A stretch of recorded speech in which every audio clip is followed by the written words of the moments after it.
মুঘলে আজমের সম্রাট আকবরও যা করেননি, ডোনাল্ড ট্রাম্প এখন হোয়াইট হাউসে বসে ঠিক তাই করছেন। 5ই মার্চের সেই ছবিটা দেখেছেন? ওভাল অফিসে ট্রাম্পের কাঁধে হাত রেখে 20 জন যাজক প্রার্থনা করছেন। দৃশ্যটা অনেকটা যেন মধ্যযুগের কোনো রাজদরবার। এটা কি শুধুই প্রার্থনা, নাকি ইরান যুদ্ধের গায়ে ধর্মীয় তিলক লাগিয়ে দেওয়ার কোনো প্রজেক্ট? হামিদ মির তো তার লেখায় সরাসরি বলেছেন এটা ধর্মের কার্ড। একদম। আর এই তাসের আড্ডায় সবচেয়ে বড় খেলোয়াড়কে জানেন? মার্কিন প্রতিরক্ষা মন্ত্রী পিট হেগসেথ। মানুষটা নিজেকে ডিফেন্স সেক্রেটারি না বলে ওয়ার সেক্রেটারি বলতে পছন্দ করেন। আর তার বুকে আর হাতে যা আঁকা আছে তা দেখলে যে কেউ চমকে যাবে।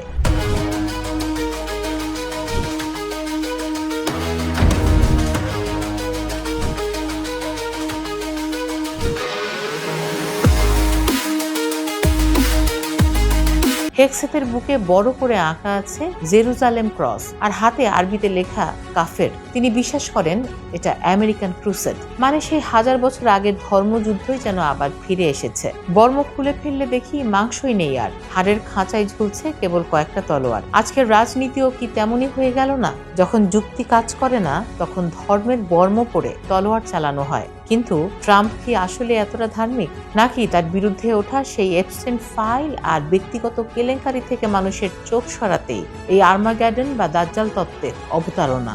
আমেরিকানদের একটা বড় অংশ কিন্তু এটাই বিশ্বাস করে। তাদের মতে ট্রাম্প ধর্মপ্রাণ মানুষ নন, তিনি একজন পাকা ব্যবসায়ী। যখন পকেটে টান পড়ে বা ইমেজ নষ্ট হয়, তখনই তিনি গড ব্লেস আমেরিকা বলে ইমোশনাল কার্ড খেলেন। তবে ভয়ের জায়গাটা অন্য জায়গায়। ইহুদিরা যে মসির অপেক্ষায় আছে, ইভানজেলিক্যালরা তাকেই বলছে এন্টিক্রাইস্ট, অথচ তারা এখন এক হয়ে ইরানকে আক্রমণ করছে। কি অদ্ভুত বৈপরীত্য, তাই না?